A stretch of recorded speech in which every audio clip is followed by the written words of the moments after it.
18th to order has been appropriately noticed. Yes, it has. Please stand for the pledge. Pledge allegiance to the flag of the United States of America and to the republic for which it stands, one nation, under God, indivisible, with liberty and justice for all. Roll call, please. Alderman Shaw. Here. Alderman Spiegelberg. Here. Alderman Zwart. Here. Alderman Stray. Here. Alderman Kavieski. Here. Alderman Rogers. Here. Alderman Rozak. Here. Okay. First thing this evening is we have a series of public hearings. The first public hearing, I'm going to turn over to the city attorney. So for the folks that have been following this saga, this soap opera, as it relates to the proposed conditional use permit for the tower at 662 East Wisconsin Avenue, there's been a series of meetings where this has been postponed. And again, today, I have had a request from the company that is asking for this conditional use permit to put this over again. As you will recall, I reported that somewhere during the process, it was recognized that the company did not look at all of the options as it relates to co-locating on a tower that happens to be close. They have had occasion to get into these discussions.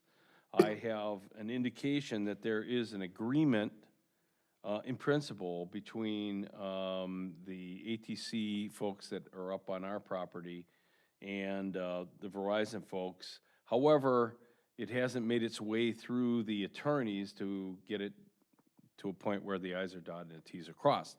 And so this afternoon, the lawyers for the Verizon asked me to suggest to you that we once again put this over. Let's do it to a date and time certain so that we don't have to re-notice it again. It's my recommendation that we do that. It has, obviously been in the interest of the city to try to get it co-located because that makes some people in the city, I don't know about you, but staff-wise, it makes sense. So the recommendation is to table this to the next common council meeting at 7 o'clock for purposes of the public hearing. 7:30. 7:30. Okay, so that's the first public hearing? That would be my recommendation, so you need a motion to do that. Do we have a motion? I'll make a motion to make it 2024. I don't think we can do that. I'll second Why that. not? Because we have a shot clock running, and they've only postponed it till the next meeting. Heard of a shot ski, but I don't think I've ever heard of a. We need a motion then to move this to the next meeting? I'll make a motion to move this to the next meeting. I have a second. I have a question before it goes to. We need a second first. We have a motion. I'll second. Okay, Lou? When it finally comes to this body, It may not come to this body. when and if that particular tower or any tower comes to this body for consideration, there are two currently on the agenda, Wisconsin Avenue and Highway K. Right now, we're just talking about the one, so the other probably will end up coming at some Coming point. tonight. It's right now. It's So- in about 3 minutes. Okay, so when the Wisconsin one comes, if it does, what legislation would we have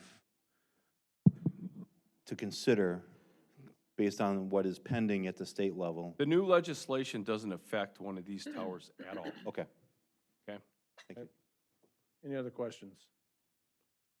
Seeing none, we have a motion and a second to postpone this first public hearing until July 2nd. Call the roll, please.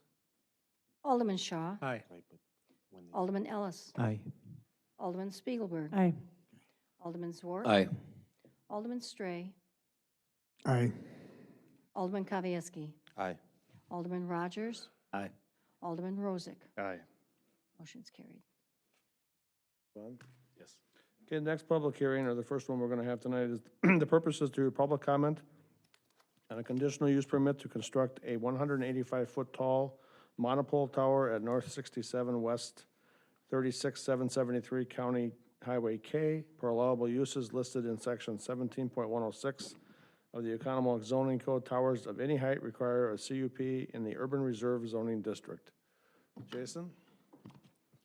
Thank you, Mayor, Common Council. I'll introduce this conditional use permit for a tower from Verizon and Central States Tower. As mentioned, it's a 185-foot monopole tower at North 67 West 36773 County Trunk Highway K. I wanted to introduce kind of the application team. There's a lot of players involved with this application. We have an applicant, that's Nathan Ward. He's with Buell Consulting. He's for the site acquisition. We have a property owner out there who's the Newburgh 2000 Joint Revocable Trust. We have the tower owner, that is Central States Tower. And we have a tower user, then that would be Verizon. And the site engineering was all done by a team called Edge Consulting Engineers, and they have their legal team, Rodney Carter and Jake Remington. So there's a few players, and you may see names or people may be available to answer questions. There's a team behind this application that staff's been working with. The site is the Newburgh property. It's on Highway K. It's an airport site. I wanted to just point that out. And the sign was out there for the public hearing. I wanted to point out the general location map. I took kind of a broad view outside showing the tower is where the red dot is on your screen up here, and there's a landing strip north-south, and there's a little bit of east-west pretty far away. The closest landing strip area is about 400 feet, and the farthest is maybe around 4,000 or 2,400 feet this way. It's about a half mile. So that gives you an idea. It's on the south side of K. Even though it has that funky address with an N and a W, it is city property. It just never changed addresses when it came into the city. So it is in the city. You can see the blue outline shows the city limits, and K is on the north side of, or the town of Oconomowoc is on the north side of K. So we have the site. I kind of zoomed in a little bit. These are the existing conditions. There's a series of buildings out there, and there's a more modern building that I have a photo of, and the red area is where the tower is proposed to be located. You can see it's an airport. I took a picture of one of those air things that they use for you know, wind currents. And this is, there's a number of outbuildings. I showed you an aerial photo. These are actually used for hangars. They don't look like much, but there's actually planes in them. So there's a photo I took of a plane earlier this week. So planes and outbuildings. And this is the more modern hangar. It's on the easternmost side of the property. It's the most current one out there. And the tower is going to be located right there on the, I guess it would be the south side of the hangar. So that the access would come from Highway K, which I tried circling there. It'd be disturbing the least amount of trees. I also wanted to show this because there's some screening that the trees act as a natural buffer, you know, from Highway K. They're also going to be behind the building, and there's also trees on the east lot line as well from the adjacent property. So these trees are fairly mature and old and fairly tall. So here's a site plan. You can kind of see now the building that is there. The tower would be directly on the south side of the building. The access driveway goes up to Highway K through that tree line, and then some of the trees are shown there. So the trees are being preserved as much as possible. On the east side, there may be a little bit of disruption on K there, but for the most part, that's where the tower would be located. The compound, I zoomed in a little bit. It's a 30 by 30 area. The tower would be right next to the building. There'd be some equipment boxes and little buildings at the base of it. If they run out of room in this compound, they have the option of actually moving some equipment inside that hangar building. The tower itself would be about 185 feet tall. Here they're showing 3 carriers, plus there'd be one on top there. So up to maybe 4 carriers could go on this. There's some fencing at the base of it that was shown, I think originally at 6 feet. I'm going to get into some of the Plan Commission recommendations. They did ask that the fencing height be increased to 10 feet.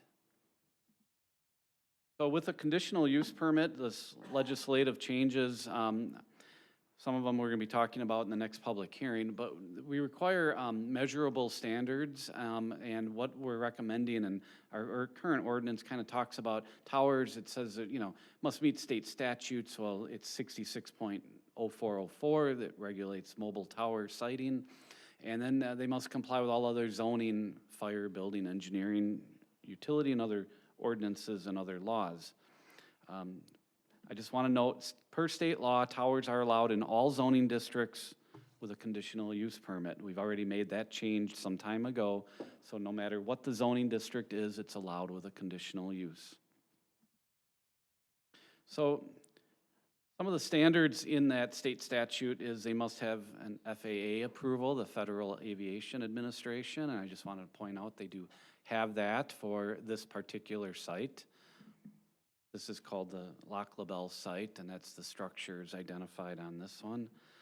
They need a sworn statement from an engineer for co-location, and it reads, the Verizon Wireless proposal is being submitted because co-location within Verizon Wireless search ring for the area covered by Verizon Wireless proposal is infeasible, as no other existing structures of any kind currently exist, which could be utilized for such co-location.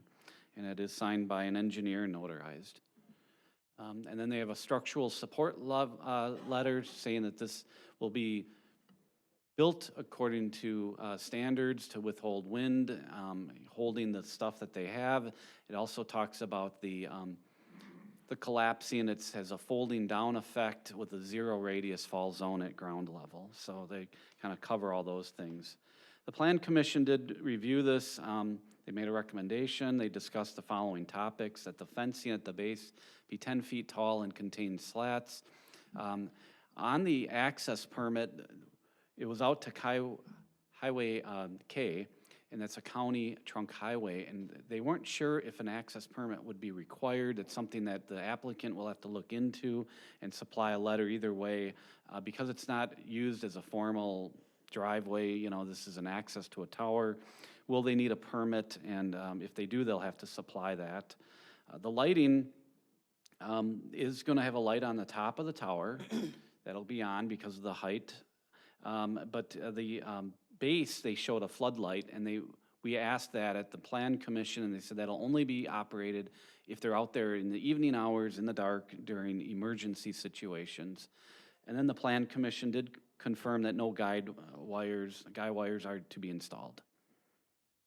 Just be a single pole, no wires coming off the side. They made a recommendation to you back on May 8th to approve the conditional use permit for the 185-foot tall Verizon tower on County Trunk Highway K. It meets all of the measurable standards, the FAA approval, they have that, the sworn statement of co-location, the structural analysis, and the fall zone acceptance. The Common Council, again, must determine that the applicant has shown evidence that the use conforms to all the applicable zoning requirements, which I feel I shared with you during this presentation. I'll be available to answer questions during the meeting portion. Thank you. Thank you, Jason. And I'll open it up for public comment. If anybody wants to have public comment on this issue, please fill out a blue card and come to the podium. I have one, Joe Persick.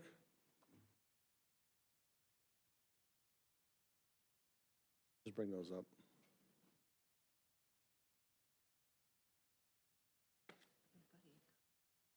Well, not yet. You're not up yet. Thank you. So I've been here to other meetings, and I thank you for hearing me again. I want to start by saying something that Apple CEO Tim Cook said Sunday at a graduation commencement speech at Stanford University. He said, so this is Apple CEO Tim Cook said, this industry, meaning the tech industry, is becoming better known for the belief that you can claim credit without accepting responsibility. We see it every day now with every data breach, every privacy violation. Too many seem to think that good intentions excuse away harmful outcomes. Taking responsibility means having the courage to think things through. And that's really what I'm asking you to do. In just Googling data breaches, most breaches occur in North America. It's estimated that the average cost of a data breach will be over $150 million by 2020, with the global annual cost forecast to be $2.1 trillion. So we all know about data breaches. And these towers provide the infrastructure for 5G technology, and I really urge you to vote no. With 5G technology, you're giving Verizon and others the possible ability to collect our most daily and intimate information. You know, what we ate last night, all the things that make up our family and our privacy. And with the chips, we're going to be sucked into the Internet of Things. Just Googling data breaches tells me that Verizon alone had 1,500,000 telecommunication hacks. So also, solid evidence is piled up with regard to damaging radiation exposure from cell phones, from cell towers, and the FCC is stacked with former telecom reps, and Chairman Pai is a former Verizon attorney. So I know the headwinds are coming for technology. I'm not against technology. I'm for safe technology. But I'm just asking that you be smart about this, that you get out ahead of the game, that you vote no, that you dot your I's and cross your T's. And we really wring our hands despairing of those lobbyists affecting our policymakers in Washington and feel helpless. And I feel helpless about that. But this is a way for me to say that today it's come home to roost in our town and we can have a say. So say no to this application today. Don't abdicate your responsibility to anyone on that national or even a more local scene that might have an agenda in this interest beyond our own health and safety. Thank you. Thank you. Shirley Deppis? And then you can hand out your, just go to one end and we'll pass it around. Thank you. Shirley Deppis, 805 Thackeray Trail. I'm giving you what I would love to say in about 15 minutes, and I'll try to summarize it for you. Tonight, I'd like to object to 5G for two reasons, and they are health and privacy concerns. The health concern is coming from a pulsating microwave emitted from these towers and antennas, is a constant bombardment of radiation. And the antennas will be located eventually, when it's up and running, every 900 to 1,200 feet up and down our streets. These health concerns are cumulative and eventually irreversible. They're indiscriminate and they're widespread. To give you some idea of some of the health concerns, I quoted Dr. Martin Paul here, and they attack our nervous system, our hormones. They promote stress. They attack the DNA in our cells. They increase the neurodegenerative diseases and infertility. They lower male and female fertility and cause spontaneous abortions. There is a calcium buildup between intercellular levels, and they attack the body cells in our bodies that cause cancer. This is not good. And it is science that has been proven by independent scientists that have been put down by the telecommunication industry because it goes against what they like to find in their own science. Yet they have not been able to prove it different. These are facts that are indiscriminate, widespread, and will affect us all. Maybe not within the first 2 years, but they are cumulative. My second concern is problems with privacy. And this comes from the wireless antennas, which provide a network for data to be transmitted and collected by artificial intelligence. Personal information on everything will be accumulated from what device you're doing on your devices to facial recognition, which is being fought by San Francisco right now, to what products you are using and what prescriptions you are taking. It will have the ability eventually for your refrigerator to give you a grocery list. And they're even talking about your smartphones telling you when your baby's diaper is soiled. This is serious stuff. This is Big Brother, big time. Tonight, we are looking at the structure, the aesthetics, the location, the access to towers. I would suggest that these are the least of your problems. The real question here is, should we have 5G technology at all? And if the answer is yes, then how should we build that? The least expensive way, of course, is to have it as proposed with the wireless network. Probably the smartest and most expensive way is to have it in-ground through, what is it, fiber optic cables. Those fiber optic cables, if you go that route, they do not have the ability to collect your personal information. That's done with the wireless between the antenna and the air. That will not happen. And they will not affect your health or your child's health or your grandchildren's health or anybody else that you love and know.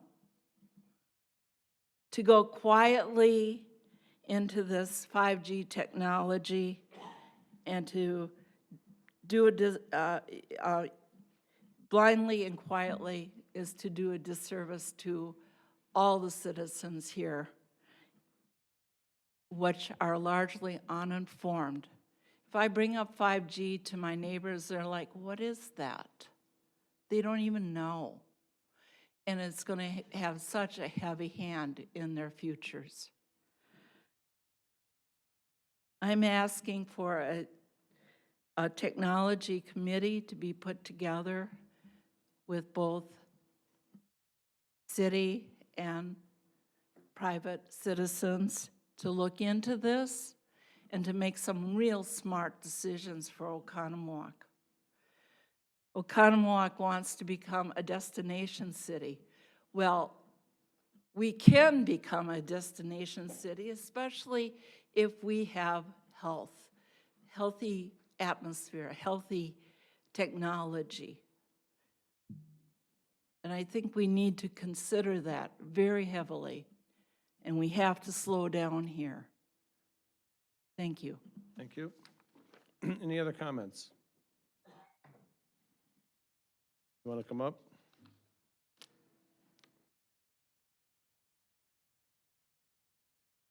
State your name and address. Name is Greg Persick, 701 York Imperial Drive. Thanks for letting me speak. My frustration is that for the last 3 sessions, you've canceled this discussion about 5G and stuff like that. Am I wrong? No, we're talking about a tower.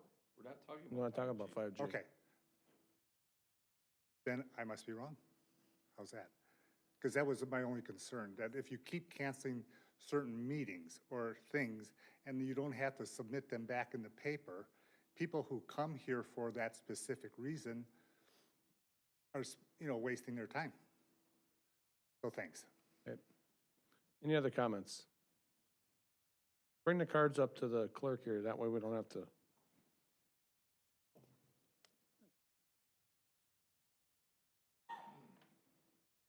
My name is Ed Cohen. I live at 1018 North Breens Bay Road, Oconomowoc. And the reason why I'm here is I can understand why Oconomowoc would want to support the building of the towers, as community leaders, why you would be in support of that, at least potentially. I can understand clearly why Verizon wants to do it, or other servers like AT&T would want the towers. It's a huge moneymaker for them. And for you guys on the surface, it seems like you can modernize Oconomowoc. And I've been a resident of this area for over 30 years, and I've seen it grow. I was the office downstairs that says social worker. I used to work in that office helping kids and families in the Oconomowoc area. I'm retired now as a clinical social worker and director of one of the local counseling agencies. So anyway, I understand about families, I understand about people, and people want the best. They want fast things, 5G, that's gonna be faster for everybody, right? I took me a long time to get a smartphone. I was kind of shamed into it by family members and friends. Eventually, I got one. I really like it. It's not indispensable, but I like it. And if it can be faster, well, that seems pretty cool, right? Again, I'm not a Luddite. I'm not against technology. I'm a late adopter when things are safe, when things make sense. And I think that we've all been kind of sold a bill of goods about progress, and that faster, more information that you can access quicker, and just having incredible wealth of information available to you in your pocket, right? When I was a kid, we had World Book Encyclopedia along a wall, or Encyclopedia Britannica. I've got that in my pocket, plus access to all the great libraries of the world. It's great, and with 5G, it would be all the faster. But if you do some research, such as some of the people that have made comments already, including Shirley, who was just talking a bit ago, even 3G has been shown to have problems with people's health. And that wasn't fully investigated. 4G hasn't been fully investigated. 5G hasn't been fully investigated. How many times has a new technology been like a genie let out of the bottle, and you just can't put it back? What Shirley said makes a whole lot of sense, and that is, why not slow it down? Have a committee, for example, like was said, to really decide on what technology is best for us as a community, rather than what technology is best for large corporations, people that really don't do a lot of research, unfortunately, about these things. They want the flash, right? But isn't it the job of the city leaders to do that research, to slow things down enough so you're actually creating a healthy community and a technologically advanced community? And I think it's all just premature. A lot of the studies do show significant problems on a cellular level, neurological level, all different levels with these technologies. It's been shown, but it's kept pretty quiet so that things can advance. And, whoa, 5G's here. Let's adopt that. And let's not make any big deal about it, because progress is inevitable. That's what you hear, whether it's driverless cars or 5G technology. The Internet of Things, right? Sounds great. A lot of it is great, but at least take your time to figure out whether it's going to hurt your kids along the way, it's going to hurt you folks over the course of time. Maybe not now. I mean, most of these effects take some time. So that's a pretty good deal for the technology companies. If nobody gets sick, or people don't get hurt, or learning disabilities or whatever aren't known until some years down the road, well, that's a tough case to make, that there was really a link, right? But Monsanto just got sued because of glyphosate. They admitted They did, well, I should say they didn't admit fault, but they paid a lot of money to somebody who has cancer. Even though the cancer was caused by the effects of exposure years ago. When the genie's out, you can't put it back. Just take your time. Do what's right for the city of Oconomowoc and the surrounding area. Thanks. Yep. Stan, you want to say something? Yeah, if I could, I think every single member of this common council agrees with you 100%. Unfortunately, there's a law. It's 66.0404 of the Wisconsin statute, and it says when you're considering a tower, you cannot take into consideration frequencies, period. And so they would be, basically, if they turn this down, this thing will, and assuming that all of the other standards are met, which your planner has already said they do meet all the standards, we will simply be taken into court, and the court will grant the permit. One quick We're response to that. we're not going to debate this back and forth. I'll be glad to answer any Very questions. quick. Yeah. I spoke to Floss Whalen here 2 weeks ago. When I Yeah. came for the meeting, and it was postponed, Yeah. all right? And she said that the organization of councils for the various different municipalities around the state are for regaining the rights to make They're decisions. trying to do that. Right? They are. So why We not absolutely fight- are. Rather than just accept that statute, why not slow it down so people have an opportunity to fight and have municipalities have control over their own lives rather than being dictated by the federal government or being dictated by the state government? But the That's all. fight is with the federal government and with the state government, not with this government. Because I'm telling you what will happen. I mean, I'm just telling you flat out, if they meet all the criteria, even if we don't like it, they'll go to court. The court will agree that they met the criteria, and they will get their permit. And it will cost us, all of us, a lot of money. I'm the only one that will make any money out of this. And my recommendation is if they meet the criteria, we don't have the time to slow it down. There's a time frame that you have to either, you know what, or get off the pot. And that time for this one is now. And so it would be great, but this isn't the place to fight it. The fight is in Washington, D.C. and in Madison. I'm just trying to be as flat out frank with you as I could possibly be. Because we're dictated to. Any other comments?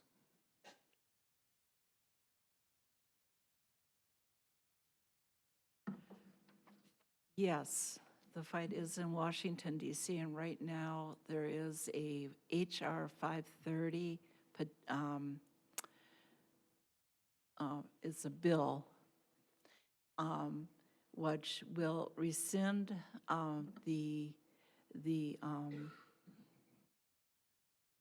people, it fights against you having to bow down to accepting whatever the FCC says you have to accept. And right now they're saying you have to accept these antennas and you have a shot clock.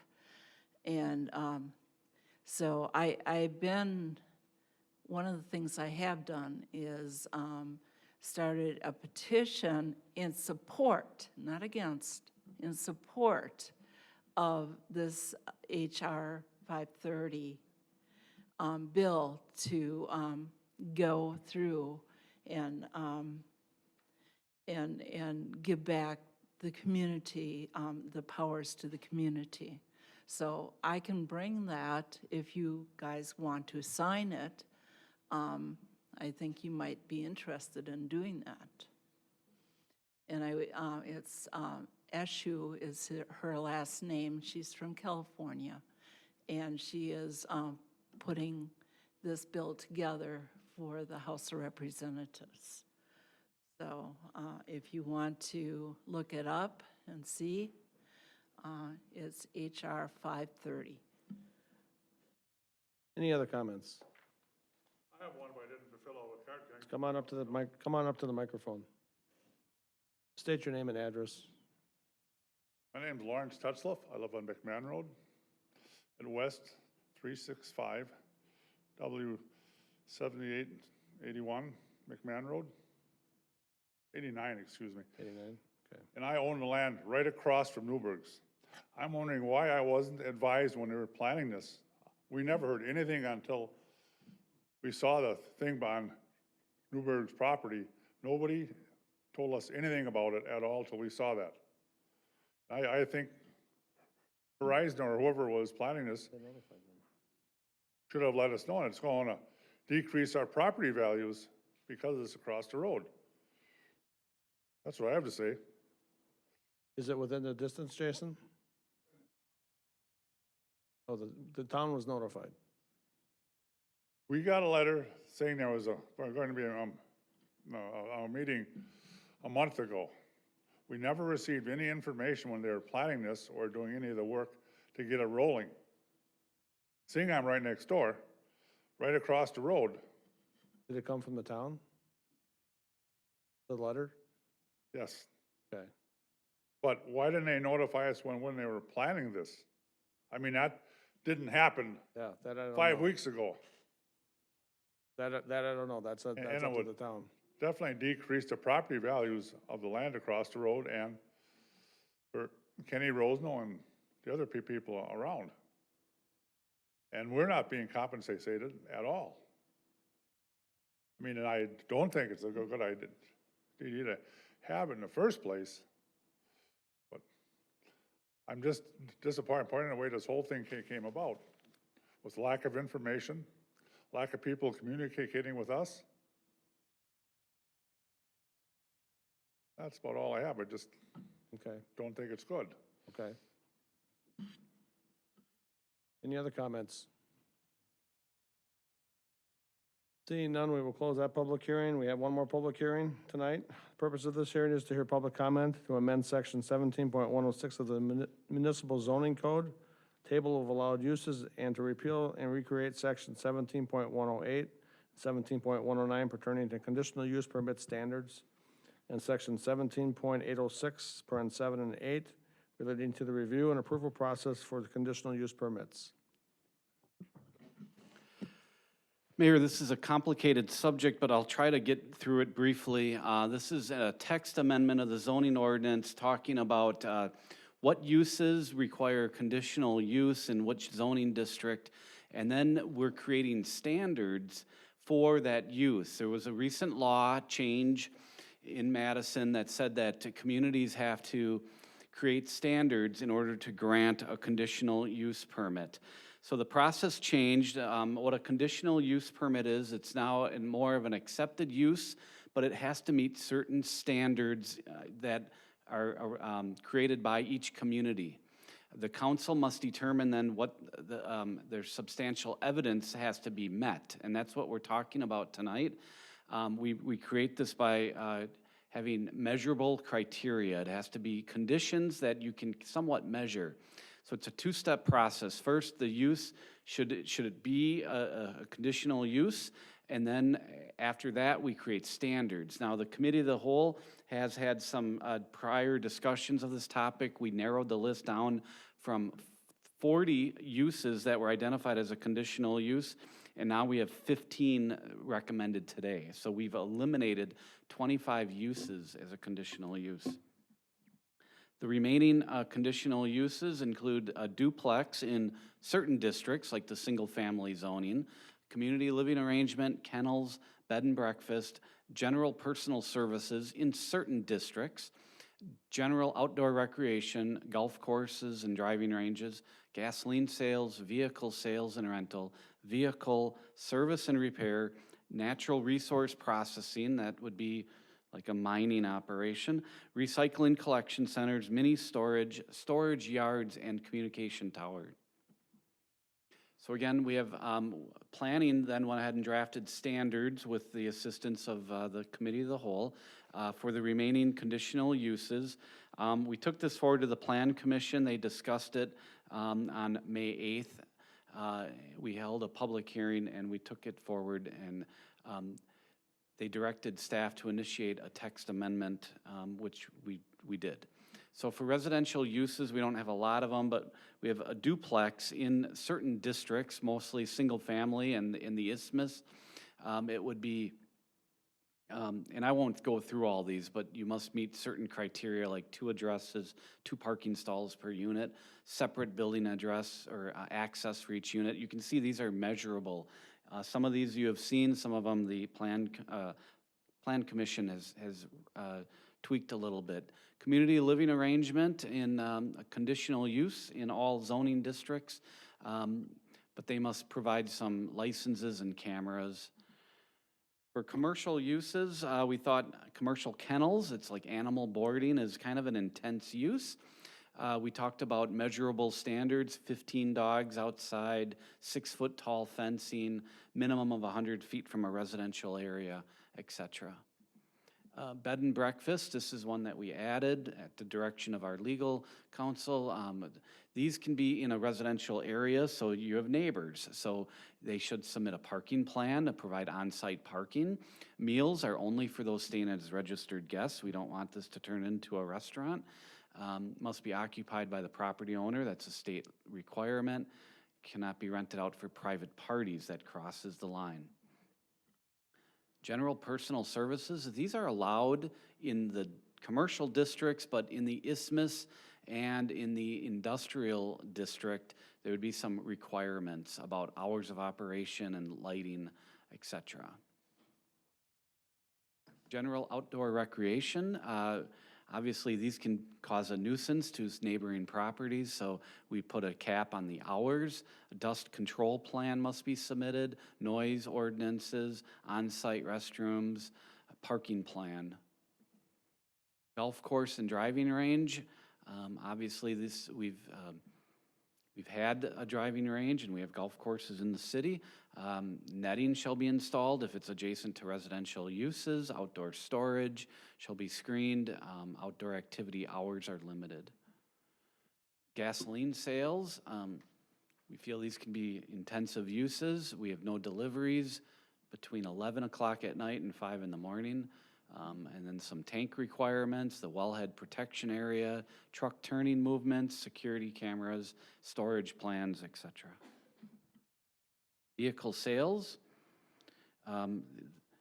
we would allow these as a conditional use in the general commercial and the mixed use commercial districts. We currently have a couple of car sales in the city. No streamers, inflatables, temporary signs, a parking plan and a delivery plan of how the vehicles get delivered to the site.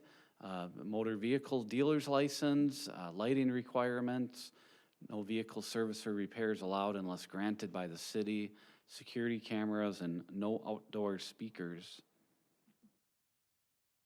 Vehicle service and repair, another vehicle type use. We do require these as a conditional use in a few of the districts. No repair shall be outside of the building, no outside storage of parts, tires, etc. All vehicles shall be parked in a designated stall on a hard surface area. Security cameras would be required. Limited hours. The overhead doors closed during work hours, that was asked to be removed by the Plan Commission. We're almost wrapping this up. Natural resource processing, that is more of a mining and excavation type use. We don't have a lot of that in the city now, but we could, so we wanted to get ahead of the curve. Conditional use would be allowed in the business park, the industrial, and the urban reserve districts. Hours would be limited between 7 and 7. Restoration plans would be required, and then we talked about the Plan Commission asked the wellhead protection area, it should be outside of that area. Recycling collection centers. We don't have any of these that I'm aware of, but you know, recycling is getting more and more popular. We decided to add this as a new use, make it a conditional use in the business park and industrial. Hours would be 7 to 7. You'd have to be buffered from a residential area by a minimum of 100 feet, and the materials removed weekly. Mini storage, a popular use. All storage must be indoors other than vehicles and RVs. Buildings shall be set back 50 feet from a front property line, 35 from the side. Facilities shall be fenced and accessed through a locked gate. There'll be 40 feet of minimum stacking distance. Security cameras are required. They should have an exterior storage plan, truck turning radius plan, 30-foot asphalt between building minimum, and all the drive lanes shall be paved with asphalt or concrete with a landscaping plan submitted. Storage yard, we do have some storage yards in the city. They would have to submit some plans, and a minimum of 35 feet of stacking from the property line, and no stacking in height greater than 20 feet. There should be a minimum of an 8-foot fence around the property. I believe the last one is communication towers. We've talked about this earlier at the other public hearing. It's a conditional use permit in all the districts. That's a state requirement. They must comply with 66.0404. We did that reference to statutes in case there's changes in the statutes. We don't have to update the zoning code every time there's a change, and then meet all other zoning, fire, and building and engineering ordinances. We also changed the process for granting a conditional use. We used to hold the public hearing in front of the Plan Commission. We rewrote that section, and it talks about now the Plan Commission is to review and make a recommendation to you. No public hearing before them.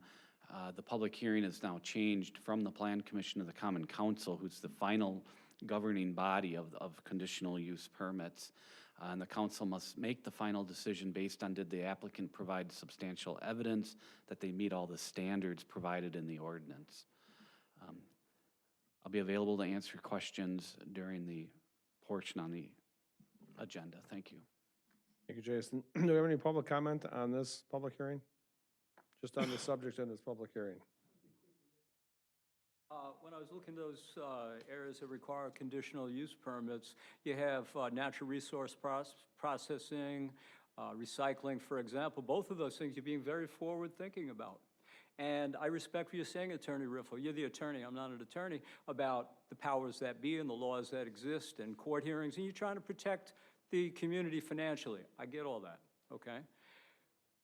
But I think it's worthwhile taking some time to see if there is a legal way to slow down the approval process like I was talking with before, to be as forward-thinking to protect the community as you are being with some of these other conditions. We're not talking about that public hearing. And just, We're not talking about that subject. don't, related to this, don't go quietly into the night. This is all about I'm this saying. subject only. Thank you. Any other comments? Seeing none, we will close this public hearing, move on to regular business. First item is the approval of the meeting minutes from May 21st, 2019. We need a motion to approve the minutes. So moved. Second. Any discussion? Seeing none, all in favor signify by saying aye. Aye. Opposed? Minutes have passed. Comments and suggestions from citizens. This is where you can talk on any subject that you wish. We have a guest speaker with us tonight from the Waukesha County Center for Growth, Tim Casey, the director. Tim, you want to come on up and give us your presentation? I'll introduce Tim Casey. We started a partnership with Waukesha County and the city. Tim Casey's with the Center for Growth. Yep. And his chairman of his board is here as well. Many of you know Nate Sastro. Thank you, Bob. Mr. Mayor, members of the council, appreciate the opportunity to be here this evening, and we appreciate your support of the Center for Growth over our first 3 years. I intend to go through this quickly. Happy to answer any questions if you have them along the way. And am I going that way? Yep. Okay, so we are a 501c3, not-for-profit economic development organization. Our vision is a vibrant economy where businesses and citizens thrive. Our mission is to connect businesses with the resources they need to grow in Waukesha County. We started with 3 board members and have now grown to 16. One of our board members, as mentioned, is Nate Sastro, our board president from the inception. Nate, did you want to?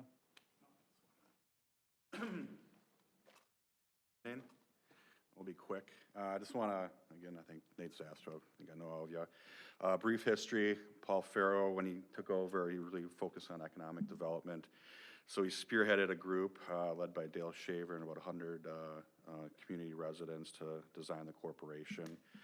Myself, Dale, and Suzanne Kelly formed the corporation 3 years ago. We hired Tim 2 years ago.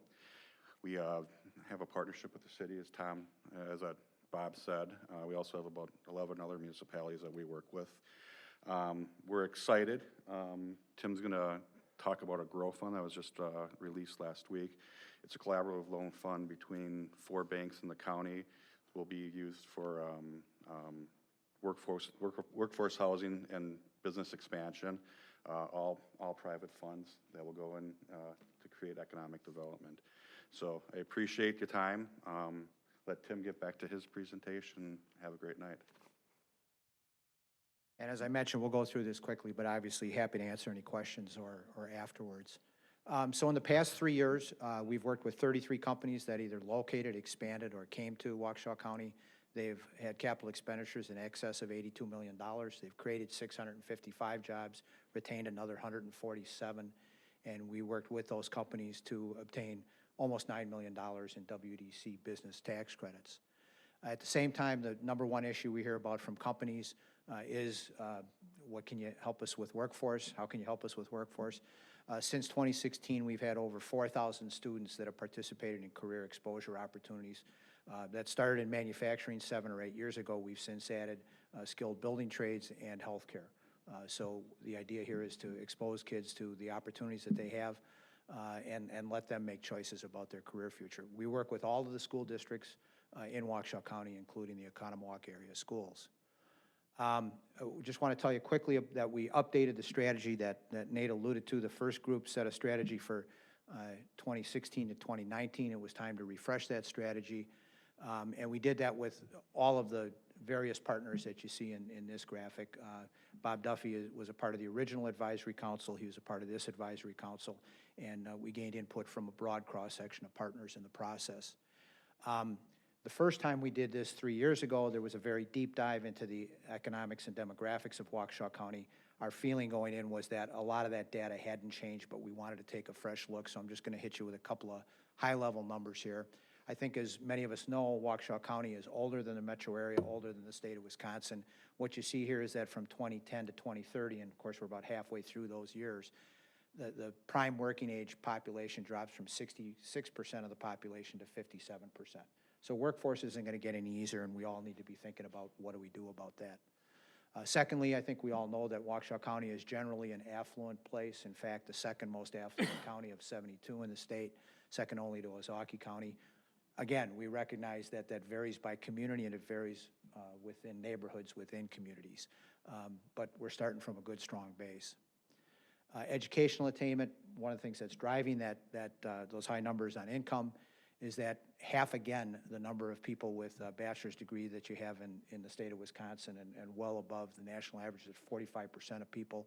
You see that the band in there in the medium green, we're right where you'd kind of expect to be in terms of associate degrees. But the other one that really struck me as we looked at this is we have less than half the number of students, of people who haven't finished high school that you have in the state and less than a third of what you have nationally. Button here. Again, one of the things we know and we talked about last time we were before this body, the price of housing keeps going up. The average home sale prices now rise from $219,000 in 2011 to $290,000 in 2018. Again, that's an issue we all have to think about. Tremendous growth curve for Waukesha County in the last 30 years, but how do we start getting some multifamily and hopefully some more modest single-family homes on smaller lots that, at my age, our kids can actually afford. So then we went into a small group participation. Again, Bob was one of the people who was involved in this. We broke into groups and basically refreshed the original goals of the corporation. So I'll tick through these quickly. There is something in your folder that I'll mention here in just a minute. But the Waukesha County Center for Growth will establish itself as the central point of contact. The first time we said a central point of contact. Again, working with all the partners, but we hope that businesses will think of us first when they have expansion opportunities or are looking at the county. Supporting businesses and communities, added in communities, as Nate mentioned, we now have 12 partners. We hope to have several more here in the next year or two, but we've enjoyed the working relationship with all those municipal partners. Waukesha County Center for Growth will help retain, expand, and attract businesses in Waukesha County. We're off to a good start with the Grow Fund and some of the other tools that are coming together. We want to increase that. And the Waukesha County Center for Growth will help connect business to workforce solutions. We do a lot in this realm. We've got a full-time director of talent development. We've got another position that focuses just on business education partnerships. So we're doing a range of things and working closely with the school districts, WCTC, the colleges as we go through that process.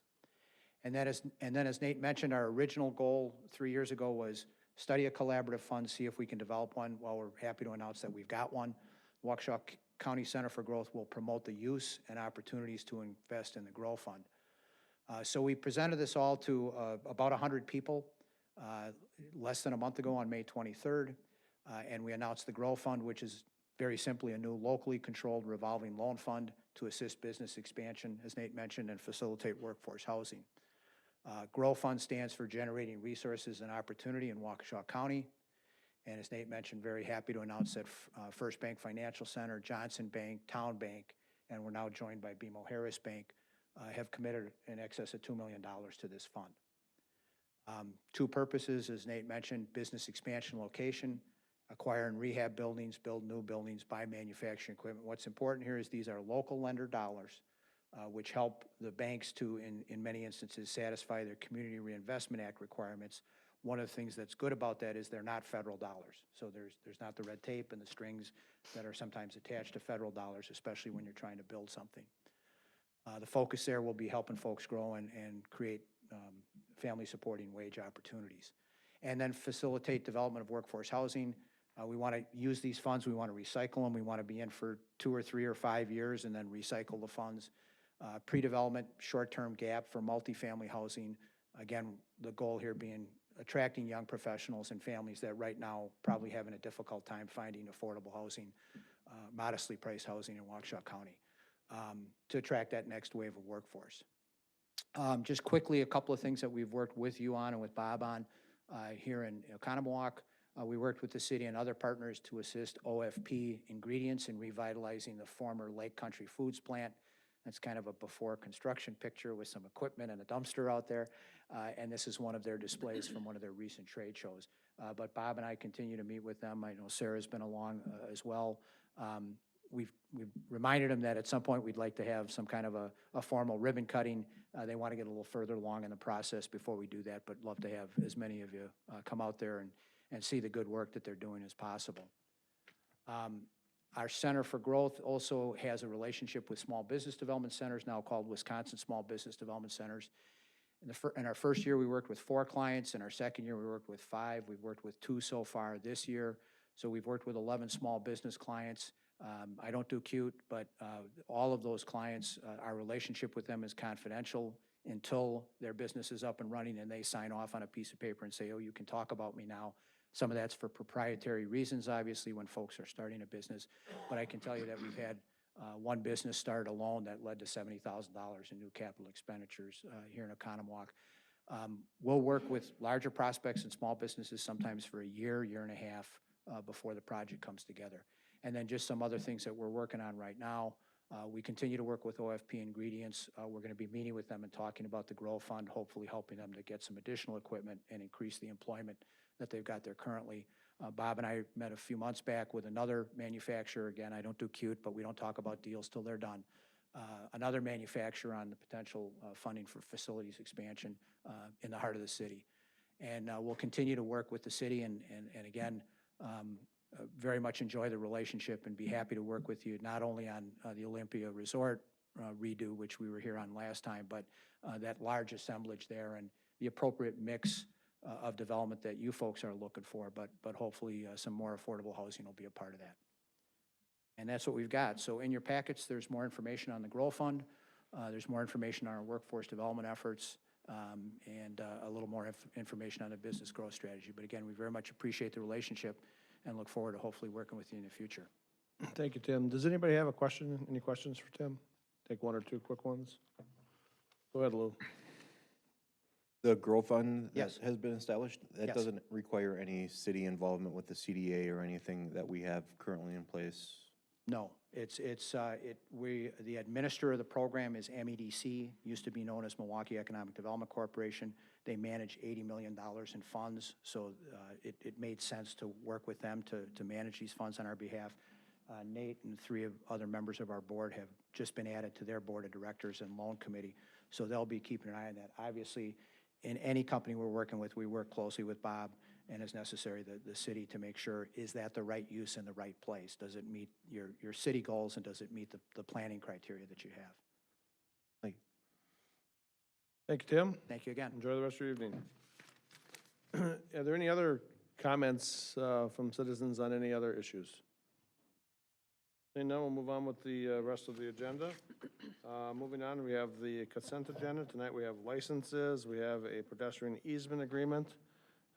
We have 2 pedestrian easement agreements and the treasurer's reports. We need a motion to approve the consent agenda. I'll make a motion to approve the consent agenda. Second. Moved and seconded. Any comments? Seeing none, call the roll, please. Alderman Shaw. Aye. Alderman Ellis. Aye. Alderman Spiegelberg. Aye. Alderman Zwart. Aye. Alderman Stray. Aye. Alderman Kavieski. Aye.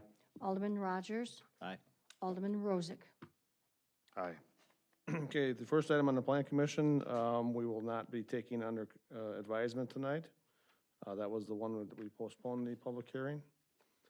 Second item, consider act on conditional use permit to construct a 185-foot monopole tower at N67 W36773 County K. We need a motion to approve the conditional use permit. So moved. I'll second. We have a second. Dan, do you want to No, do anything? I think Okay. we beat this to death. Okay. Comments, questions? Jason, you have? I have a question for Jason. It was brought to staff's attention that the signing person on there may be incorrect, so staff will work with the applicant to make sure that the signing of the applicant's name is the correct person on there. There was some emails that went back and forth, and I never got to change the document that was in front of you, but we'll make sure that the correct representative signs it. Okay, Derek, you had a question? Yeah, I was just wondering if before 66.0404 was put into motion, if we would have allowed for cell tower in that zoned area. Is that Yeah, urban reserve? Is that? It was urban reserve. And it we would have been allowed with a conditional use? Correct. Okay. And the other comment I have is, Plan Commission wanted some slats put in on the fencing. I don't see why that's necessary in the country setting where it's at, so that the people at the airport can't see it or something. I think they'll be able to see it all right, so. I think we took them out there because of the remoteness. It was the one in town we wanted to have it. Oh, but I think because in your presentation, I thought it said that. it was we the wanted- same height. I thought we took the slats out, though. I thought we should have, but I think we may have I left them in. remember, yeah. And then I think it is important to make sure they check with, I just want to reiterate that that's real close to the intersection of McMahon Road. And sometimes the town may not allow driveways that close to an intersection, so. But the access will be, have to be checked out with the county. County access, yeah. County access permit. The slats, I thought the motion in the minutes was just very, very, well, this is what we required of the other ones, so let's just make it, but we can certainly take I'd the like to slats make out a of motion to remove that from it, because it seems kind of, I'll second that. The motion to amend to remove the Amend. security slats from the fencing. Do we have a second? Yeah, I heard. Yeah, Yeah, I did. Second, okay. This is just on the security fencing now? The You know, fencing stays in, but The the fencing slats. stays in, the slats come Yeah, out. slats are out. So we need a motion on the, we have a motion and a second. Call the roll, please. An aye would be to remove remove the security slats. Alderman Shaw. Aye. Alderman Ellis. Aye.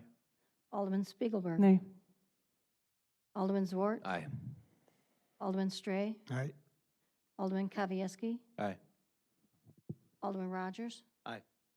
Alderman Rozak. Aye. Okay, so now the motion has been amended to remove the slats. We will continue to discuss that. Alderman Shaw? Yeah, I have a question about the height of this. They're requesting 185 feet.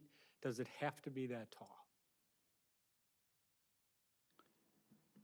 Nothing in anything I read here that says why that's the height that they need. I'm not the engineer for the applicant. They're here this evening. They might be able to respond better. I do know that, we, as a city, encourage co-location. There's 3 tower antenna arrays that could go on this. In addition to the applicants would be at even above that. So a total of 4. But maybe if you want, we could call up the the applicant to talk about the overall height and why they picked 185 feet? Well, yeah, and I guess that's the question, you know, why couldn't it be 155 feet and then these other antenna that are gonna go on start at 150, 140, 130, 120? Why is the 185 feet needed? Good evening. Nathan Ward, 1200 Riva, R-I-V-A Ridge, Racine, Wisconsin, 53402. I'm the consultant for both applicants, Central States Tower and Verizon Wireless. I've been doing this occupation for 23 years. In rural areas such as this, we would commonly have seen, even as recently as 4, 5, 6 years ago, a tower request in this area be in the 200 to 300 foot range, more like 3 to 350 feet. As the technology has changed, as the dramatic increase in usage of the networks has increased, everyone's using their smartphones to download movies or stay in touch with their families. The need for sites to get a little bit closer and closer together has become prevalent. So in this case, a very rural site at the junction of Highway K and 16, 185 feet is relatively short. That additional 30 or 35 feet based on the 150 or 55 feet that you're requesting is essential just to get that signal out far enough to cover the folks that live and commute and work in the area. So it would be less expensive for us to build a shorter tower, and we build these facilities at the height that the radio engineers request so that the network performs as best as it possibly can, and in this particular case, it's 185 feet. Okay. That's good. Next question I have is, in everything we read here, nothing mentions 5G. Is this to put 5G on this tower? We can only presume at this point that eventually this site would be compatible for 5G. There is no plan to immediately roll out 5G for this particular installation or any of the macro sites in the general area. It all comes down to when that technology is actually going to be available, when your handsets will become 5G compatible so that the customers can actually utilize that service. So the question, Mr. Shaw, is really a question of when Verizon deploys this equipment. Will the 5G technology be ready for deployment at that particular point in time? And whether that's 2 weeks from now or 3 months from now when this tower is constructed, I really can't answer that. But eventually, I think the answer to that is yes. Okay, Lou, you had your hand up? I'll come back to you, Matt. I don't know if you can answer this or not. Its proximity to the airstrip, there's obviously airplanes there, it's an active airstrip.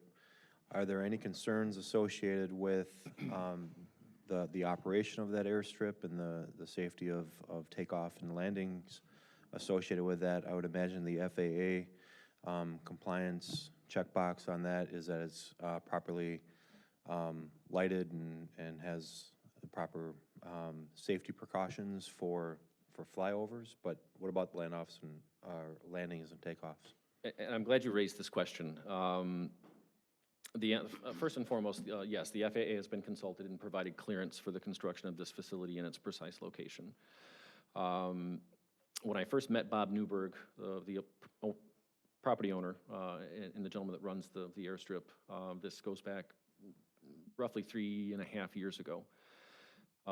About 4 or 5 years prior to that, there had been an application, and we don't have the overview map that Jason had up before, but at the west intersection of Highway K and 164, a previous cell phone carrier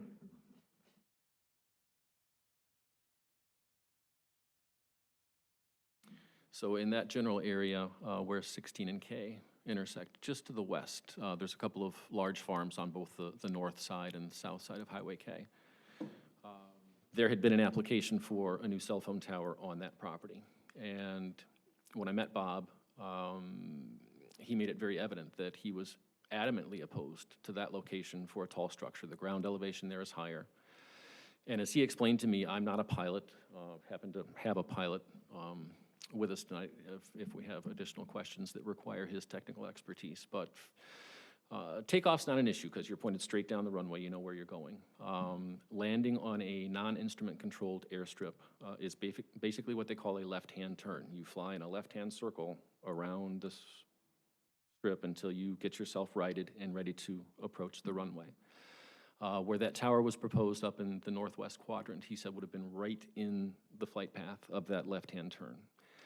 And it took many conversations with Bob, letting him know that technology would state, not just for Verizon, but eventually for the other carriers in this market as well, that this is an area of Oconomowoc that's going to need cell phone service.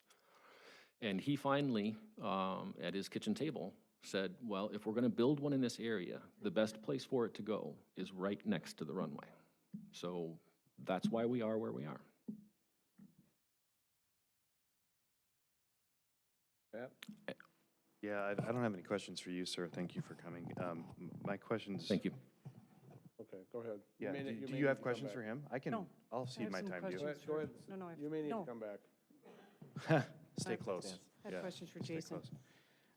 My comments are in, kind of in response to some of the comments from the folks here that came tonight. I do appreciate everyone coming out.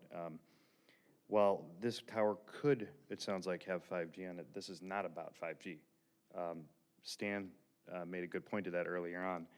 This is about a cell phone tower that we have everywhere around us. And there's a reason we have laws, and there's a reason there's a federal government and state government. It's so we don't have hodgepodge. You know, you can't have small communities saying, well, we don't want a tower here. And then when someone gets a flat tire, they can't make a call. Someone gets sick, they can't make a call. So we've obviously gone in this direction, and the state laws right now do hamstring us. It says we have to approve it if it's allowed in the area. So we'd be inviting a lawsuit against the city, and that would eventually end up on all the taxpayers' levy. So I'm going to vote in favor of this. If the 5G ends up coming in, and I don't think we can actually consider, I think Stan's right, we can't consider the frequency of these towers. It's not part of our job. But if 5G does come in, it's going to be on towers everywhere, not just on this one big tower. And I believe that they have provided substantial evidence to comply with our zoning rules and codes, so I will be voting in favor of this project. I have a couple questions for Jason. Jason?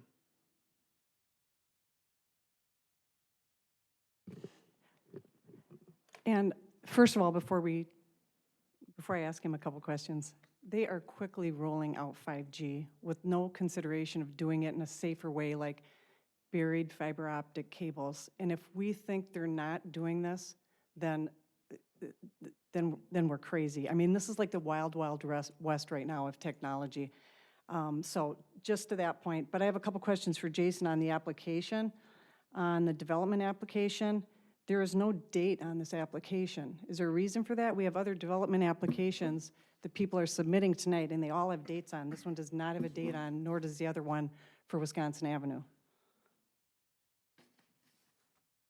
I did see that. I don't have really an answer. I think they just missed that box, but it was stamped and received, so I know the date I received the application. The shot clock starts when you know, we receive an application. I don't know why they didn't Does the put a shot date on clock start when you receive the application or with the application date, or is that generally the same thing? when you receive the application. And is that the same as the date on here? Like when the applicant fills this out, that's the same date? I don't know when the applicant filled Okay. that out. The other thing, and of course, you guys know, I'm trying to find every reason to deny this permit, so I'm getting a little nitpicky here on the next thing too, but the property owner on the application, it says email. That's not an email, it's a website. And I Googled that website, and it doesn't exist. There's no such website as bobnewberg.com. So, I guess my thing is, in the conclusions here, planning comments where it says that you feel the materials have been deemed complete, I don't feel like they're complete. How can we vote on something that's not complete? I don't feel like this is complete. And then backing up to the conditional use permit findings, I mean, I'd have an issue with a lot of these, but I'm just going to pull number 8 out of here, where it says, will the proposed conditional use negatively affect the health, safety, welfare, and morals of the general public? And we say it will not. How can we say that? We're sitting in a quasi-judicial role here tonight to say that this will not affect the health of our citizens. We can't do that. How many years ago did they say, cigarettes are safe, have a couple a day, it'll calm you down. Asbestos is safe, put it in your houses. Lead paint, Tom brought up Agent Orange a couple weeks ago. I'm not comfortable making our citizens into guinea pigs. And this is not just about 5G. This is about the increased radio frequency on these towers. There was a congresswoman from New York, Carolyn Maloney, just pulled this up today, actually, off of my computer, if you guys don't mind, because I think this is important. This is just part of what she said in an article. I'm probably done with you, if you want to sit down, sorry. Thank you. Sorry. With the accelerating proliferation of cell towers in the 12th Congressional District, I have heard from a number of community groups and residents who are deeply concerned about the lack of oversight over the placement of these stations. And keep in mind that New York is also one of the states, like Wisconsin, that can't exclude these towers from zoning areas, okay? While the law prevents localities from using zoning rules to ban cell phone towers, the FCC does regulate certain design elements, including the maximum amount of radiation the towers can emit. All right. In response to complaints, I've requested that the FCC inspect cell phone towers in several instances in which I believed the agency's rules may be being violated. Who's out policing it?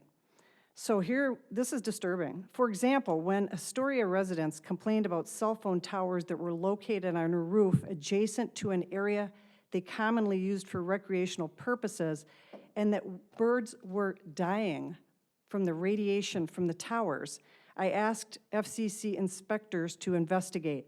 The residents were concerned that the radiation levels were too high. Again, this is not even 5G yet.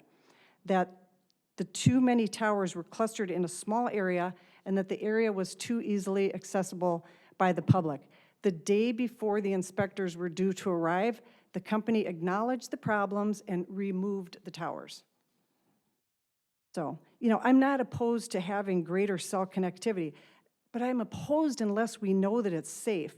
So tonight, I am going to, in clear conscience, vote no on this because, number one, the application is not complete.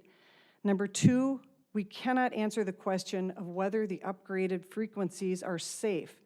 Again, like I said, we're put in this quasi-judicial role in reviewing these conditional use permits, and if we're not comfortable with the information or the lack of facts given to us, we have to seriously evaluate our decision. And then number three, although we know that it's a fact that state statute 660404 prohibits us from letting these cell phone towers into any zoning areas, contrary to popular belief, it does say that we can deny an application if we have substantial evidence to do so. I believe we have substantial evidence to do so. We have 17,000 independent studies that can't be wrong about the effects of increased radiation. That's substantial evidence. The safety letter that accompanies the application tonight cites the FCC's guidelines, but they have not updated them as they should have done since 2015. Substantial evidence comes to my mind. City councils all over the country are denying these applications, some with positive effects and some negative. But we all vow in our roles here to protect the safety of our citizens. We just need to slow this down and proceed with caution with factual information about these towers. Thank you. I have a follow-up question in regards to the location of the tower. You stated that the tower is moved from the western site closer to KN16 due to safety concerns? I stated that a previous applicant had tried to construct a tower in that general area, and Bob felt that that was unsafe. For flight safety, correct. And how far is the tower being proposed for construction away from the landing strip right now? How many feet? Jason, do you have that number on the top of your head? I think it's...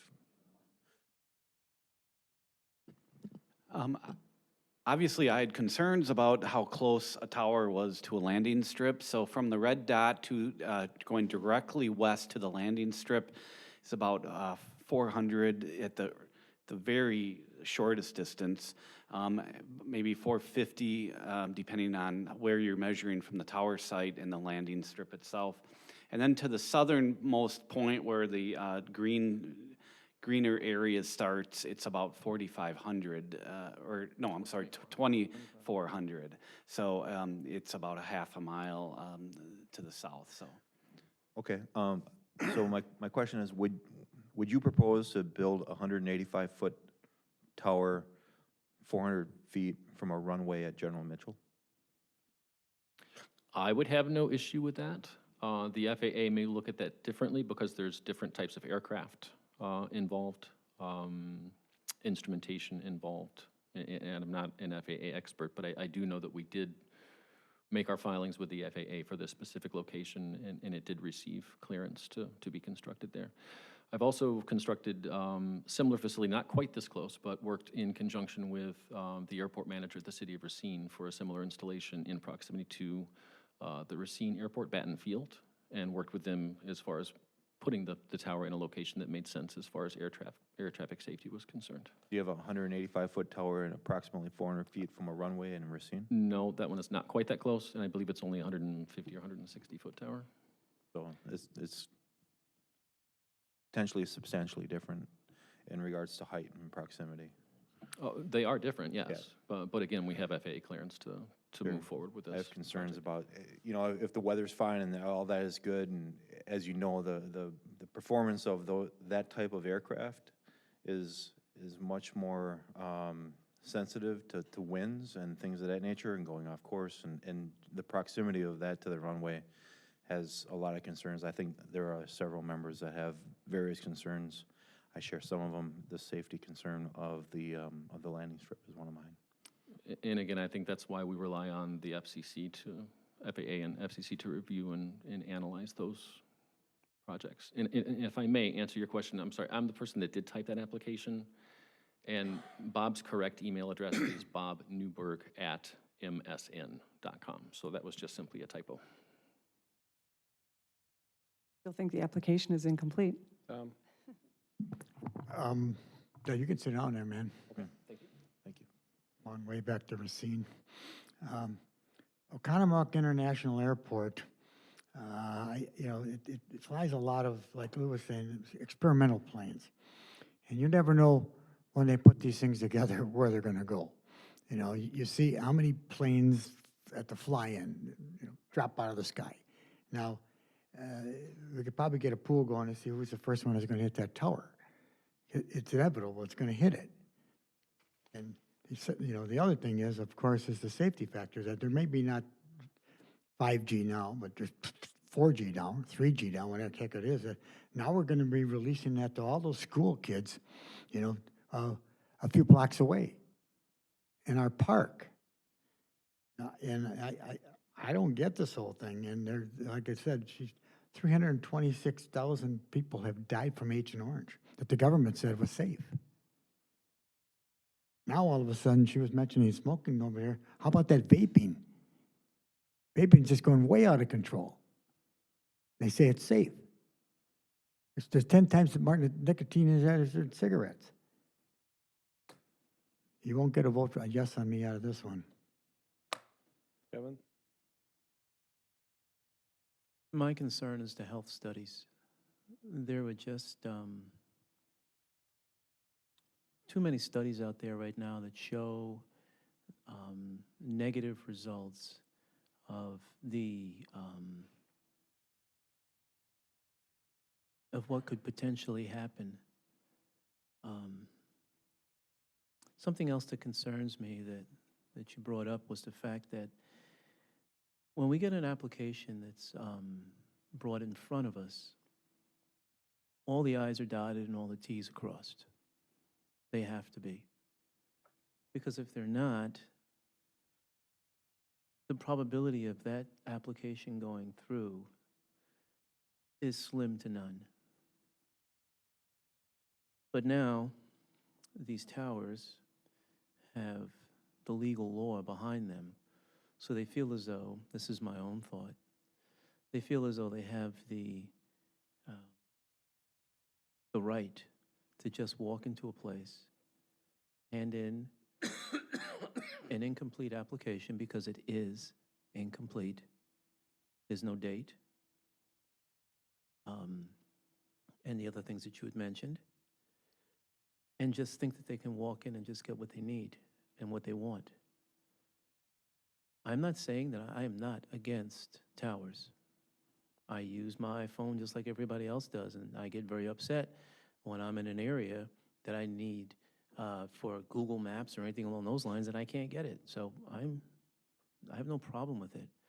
But I do have a problem if the application comes in and it's incomplete, and then a person's gonna say, oh yeah, my bad, it's my fault. But let's approve it anyway. I do have a problem with that. I wholeheartedly agree with you. I think we need to slow this process down. They try to throw, when somebody, my own personal opinion, when somebody comes in front of me and says, we need it now, we need to get it now, this has to happen now, that tells me that we need to slow this process down and ask the question, why? So, whereas I have no problem with towers, I do have a problem with approving this because of the health studies that have been done associated with this. Now, I know we've got two attorneys here that are shaking their head and they're saying, oh boy, we're gonna cause a lot of people to spend a lot of money. But you know what? My life is worth more than any $1 could ever be. And I don't want to sit here 10 years, 20 years, 10 days, 3 months, and say, well, yeah, the law says, but, oh well, my bad. So I am not going to vote for this. Matt? Well, just let me make a few other comments here. If we're gonna start talking about the application is not complete because a date is missing and an email is misspelled, we are on very shaky ground as a council to deny this application. The other thing, so we are quasi-judicial, that's true. As a quasi-judicial body, we have a requirement to consider the evidence in front of us, not the purple book we were given 6 months ago, not amorphous studies, okay? The stuff we have to consider is what's been presented in the public hearing, what's been presented in the application. We can't kind of just make things up and say, well, there's studies. Okay, it's got to be evidence. And it has to be substantial evidence to deny it. And we're not there. Kind of all over the place. Boy, I believe that they've presented substantial evidence through their submissions, through the public hearing, through the answers that we were given that they comply with our zoning code. And look, we're a nation of laws still. You know, I feel like we're sending people on a train to Auschwitz. We're not. We're putting a cell phone tower up. We have cell phone towers all around us. I guarantee everyone around here has a cell phone sitting right in front of them right now, and maybe the iPads we were given by the city.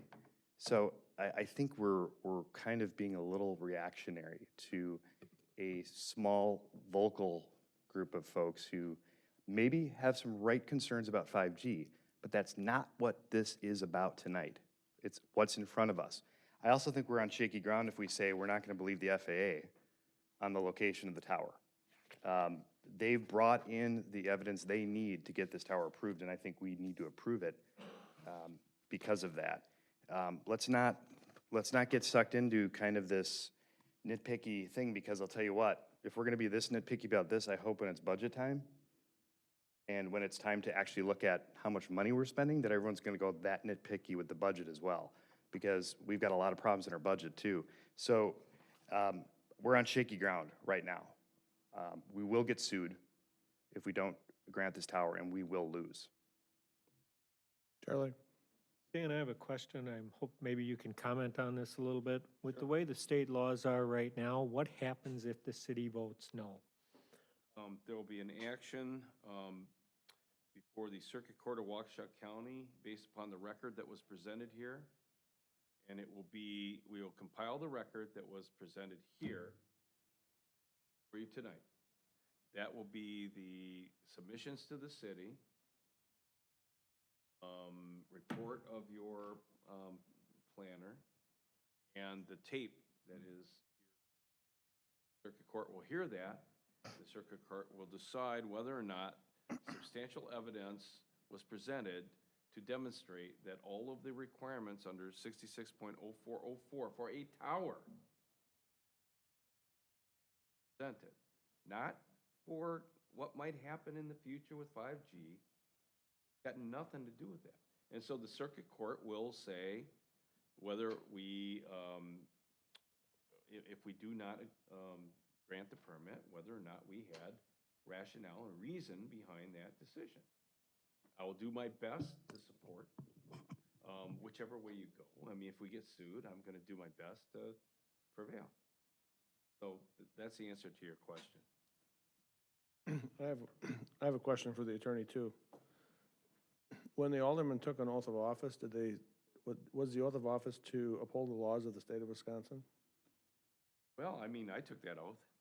And by not following the ordinances and the laws of the state, they are basically not fulfilling their oath of office. No, I'm sure that any individual here that will vote their way will feel that they are upholding their oath. I'm not going to get into that. Okay. I'm just going by the basic law. Derek, you had your hand up first. Yeah, I guess the location doesn't necessarily bother me. It's on the outskirts of town where I think cell towers should be and not in somebody's residential area. And I think prior to, like I asked Jason, prior to 660404, we would have allowed this. So I think it's in an area where I generally, if you're gonna put a tower up, I agree with. What I don't agree with is 660404 in general. And I don't think they should be able to put whatever they want on that tower in the future. Is there any way we could make an amendment to require them to come back before us if they wanted to put the 5G technology or anything other than what technology is out there today? They'd have to come back before us for approval on that. That's what I would prefer to do, but I can't even make an amendment to that. No. And we have to too remember that by not doing the tower downtown, they are gonna be putting probably equipment on top of the hill by the water tower in a residential area. That's a given, and we can't say anything about that. Understood. Okay. I only do what I'm doing here tonight, so. I know. Okay, this is a little bit in response to what Matt said. Matt's saying that we're on shaky ground. Okay, I told you, I'm going to pull anything together, even if it's a technicality that I throw into this, like I said before. As far as us upholding the law, I read the whole state statute today, and yes, it prohibits us from letting letting towers into all zoning areas, but again, like I said, it says that we can deny an application if we have substantial evidence to do so. I don't believe that they have met question number 8 and given us substantial evidence to say that this will not negatively affect the health, safety, welfare, and morals of the general public. I don't believe that substantial evidence is there. That's my opinion. What will happen if we shoot this down tonight? Sure, they're probably going to bring action against us. They've done this to many other communities. I'm willing to take that risk. None of us are going to jail over this, but we can vote no on this based on the fact that we don't believe they have substantial evidence to meet everything in here, specifically the safety requirement of number 8. Go ahead, Lou. Stan, this one's for you. So the way the ordinance is set up right now, we would have to make sure that those check boxes are done and that the location of the tower is driven by an engineering report that identifies that it has to be in a specific location or within a radius of that, correct? They must supply a engineering report to show the need and the rationale behind why they're putting it where they're putting it. Jason has said they've provided that. I understand that, but what I've heard in the exchange is that at one point it was going to go in one location,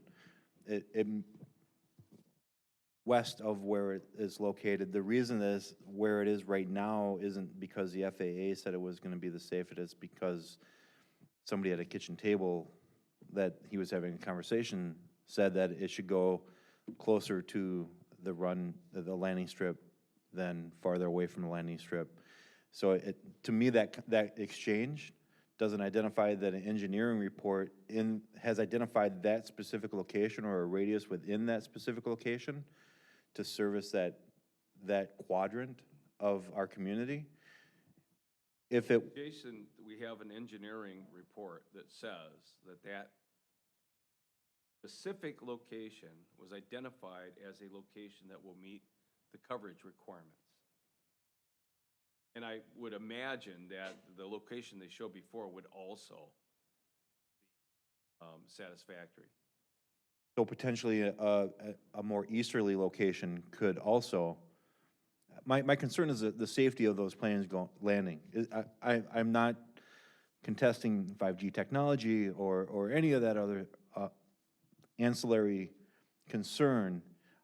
Truly, I'm concerned about the flight path, the emergency procedures that may be required in certain weather conditions, and the proximity of that tower, and the conversations that we've had in support of where that tower is currently located, even though the engineering report, I mean, if I went to an engineer and said, hey, you know what, I'd like to put it right here, they're gonna go, yep, it should go right there. But if it You can went, hire an engineer to dispute the engineering report that we got. So the only evidence before us is that engineering report. Now, in terms of the location near the landing strip, that's a totally different issue. That's a safety issue that has nothing to do with their coverage requirements, right? true, but is that safety concern and the way that that tower landed in that specific location, is that justifiable enough for me to say that that requirement hasn't been checked based on the evidence, not only the evidence, but the exchange of information that has occurred at the meeting today between the representative and this body to satisfy that concern? That's your being missed? decision. What I heard here was, they wanted to put it somewhere else. They came to the person that is the person that takes off and lands there. He says it'd be better off over here, and they checked with the FAA, and the FAA agreed. That's what I heard. Yeah, come on up.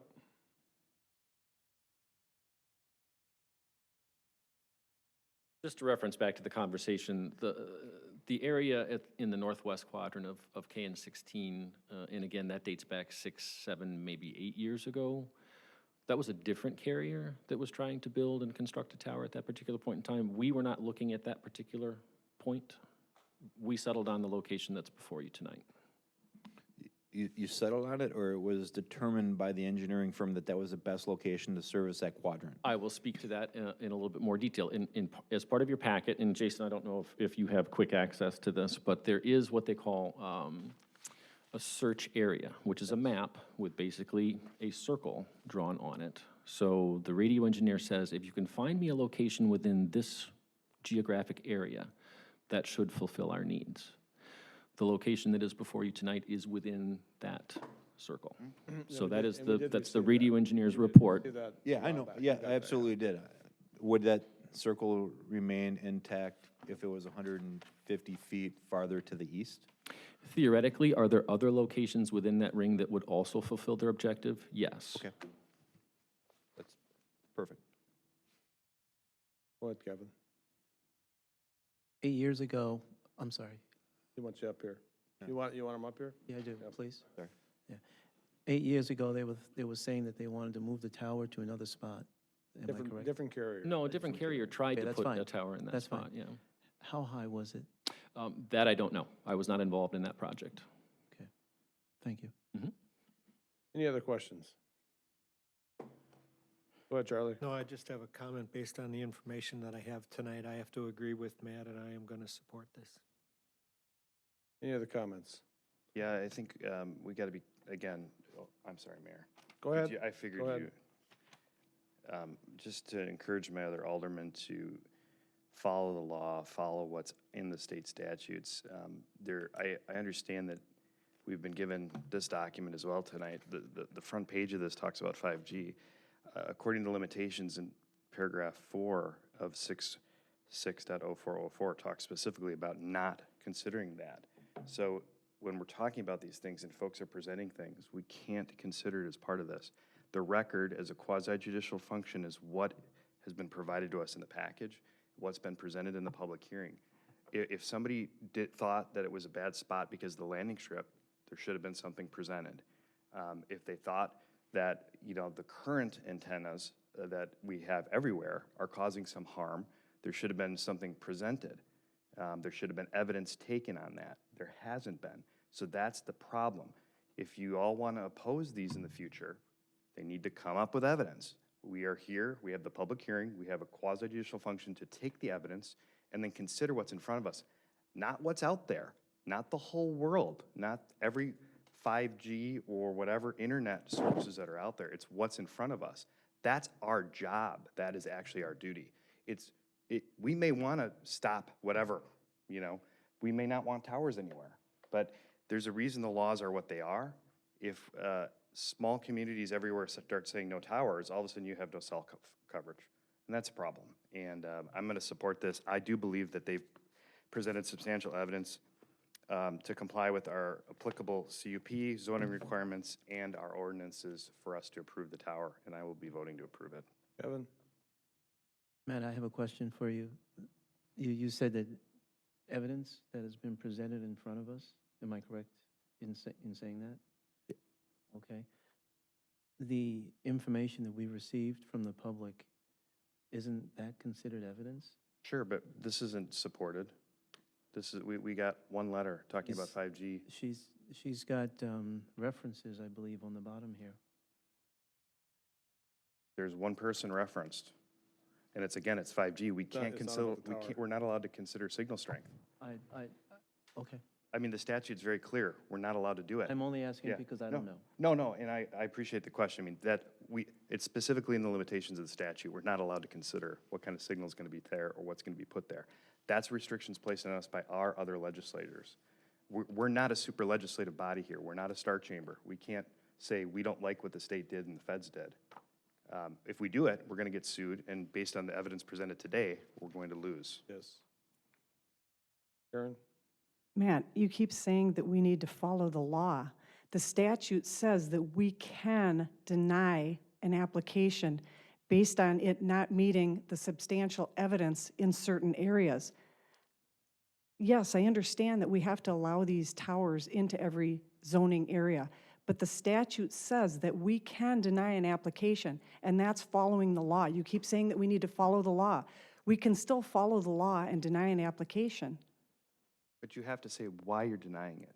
Because of lack of substantial evidence to say that it is safe. There's one little letter in there from CTIA saying that the FCC says that this is safe. They haven't updated their guidelines since 2015. The incident that I told you about in New York, where they finally took that tower down, it had nothing to do with 5G. It was about increased levels of radio frequency. It had nothing to do with 5G. I'm operating my decision within the law, and because there's not substantial evidence to say that it's not safe. Yes, we may get sued. I'm willing to take that chance. Like I said, nobody's going to jail here. We're still following the law. The statute says that we can deny these applications based on substantial evidence. You know, my comment was I never said anything about G5. I was saying just the facts that what's in front of us now. Now the brain trust up in Madison and Washington, D.C., they're getting lobbyists are filling their pockets. That's a whole different scenario. But yeah, I said nothing about 5. I was being true to my word on a lot, and I actually read all this stuff, believe it or not. And you know, I'm getting more angry every time I hear more comments. Any more comments? I don't want to get you angry. Okay, I stopped. No more comments. No more comments. We have a motion and a second to approve the conditional use permit. Call the roll. Alderman Shaw. Aye. Alderman Ellis. Nay. Alderman Spiegelberg. Nay. Alderman Zwart.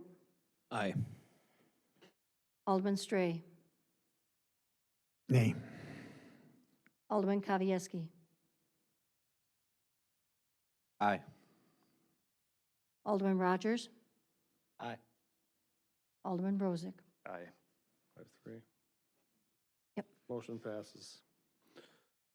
Okay, moving on. Next item is consider act on ordinance to amend section 17.106 and repeal and recreate section 17.108 and 17.109 relating to conditional use permit standards and repeal and recreate section 17.806 paren 7 and 8 relating to the conditional use permit review and approval process. Motion to give the ordinance its first reading. So moved. Second. Jason, you're just gonna be here for questions? Okay. Any questions from the information that Jason has presented? I know we've gone through this several times over the last several months, so I think everybody should be pretty much up to date on it. Any questions or concerns? Go ahead. Yeah, if we look at, and actually I was talking to Andy next to me here. Yeah, we've got this thing on page 53. That was the one question, we left it open whether it's so as we've moved it right now, we've got this open with 30, 45, or 60 days. The 60 was crossed out, so it's 30 or 45. I think we have to make a decision on Right, that. we had, at Plan Commission, I believe we left it open, was that, I think we recommended 45, but we left it open for. Basically, they wanted us to call because they figured we wouldn't agree with whatever they said anyway, so. Well, I mean, I think 45 days is probably fine. Kind of but in I- between the two. Yeah, I mean, so I'll make a motion to amend unless, 37 and a half. No, the 45. I'll make a motion to amend that paragraph, part 8, sub C to 45 days. Do we have a second? Second. Any questions on the amendment? Seeing none, call the roll on the amendment. Alderman Shaw. Aye. Alderman Ellis. Aye. Alderman Spiegelberg. Aye. Alderman Zwart. Aye. Alderman Stray. Aye. Alderman Kavieski. Aye. Alderman Rogers. Aye. Alderman Rozak. Aye. Okay, another one? And then I had one other question. Actually, Andy and I were kind of chatting on the side as this was being presented, and he made a good point, which I kind of is interesting. Under sub 10, the vehicle service and repair, what was added in early on was all repair and service shall be conducted within the building. And, I mean, Andy probably knows more about it than I do, seeing how he runs that kind of business. My but only, yeah, go ahead. No, yeah, go ahead, man. I totally agree, and even in being in the game, I don't want to see somebody pulling a motor in their parking lot but my concern is, and we've had this discussion in the past, your car gets towed in and you got a broken ball joint, and the most efficient way to get that thing repaired is to put something together outside, which is technically doing repair or service outside, so I'm technically not following the guidelines. I don't know how to create verbiage that would clarify strongly what that means, but that's a very general blanket statement. If you got a flat tire in the parking lot and I can throw a spare tire on and fix your tire, put it back, like I guess I'm asking where would the boundaries lie? Because I don't know, I mean, I don't disagree, I agree. I don't want to see cars jacked up and that's not it. I just don't know where that verbiage could. Go ahead. We have drafted conditional use permits for vehicle service and repair, and we got really detailed of what type of repairs can be conducted there's already- outside, such as Fair. taking putting a battery in a car, because, you know, some of the auto parts stores do that, and is that considered service?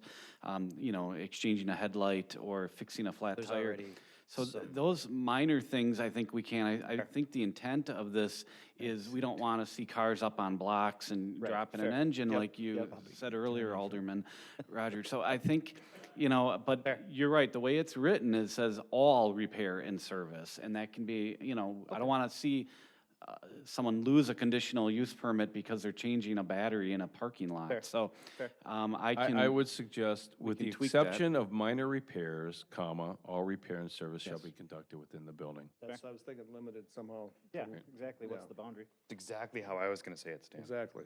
Me too. Exactly. Right. So that would be an amendment to the conditional use, pretty much what Stan said? Do we have a so- motion for? Actually, Matt said it, I didn't. Well, do we have a What Matt motion said. for that? I want to make a motion to make that within minor repairs, With the with the exception of minor repairs, all. all repair. repairs and service shall be conducted within the building. Okay. We have a motion, we have a second. Second. Motion and a second. Any comments? Seeing none, call the roll on the second amendment. Alderman Shaw. Aye. Alderman Ellis. Aye. Alderman Spiegelberg. Aye. Alderman Zwart. Aye. Alderman Stray. Aye. Alderman Kavieski. Aye. Alderman Rogers. Aye. Alderman Rozak. Aye.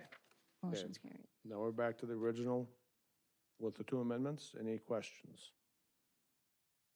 Can I ask about adding something? What do you want to add? My question is, for BP, can you add vehicle sales and rental? For which one? Business, I think it's business professional, is that what that's called, BP? British Petroleum. Currently, vehicle sales and rental are only allowed in the general commercial, which is the stuff up along Summit Avenue, and MC districts, which is our downtown districts.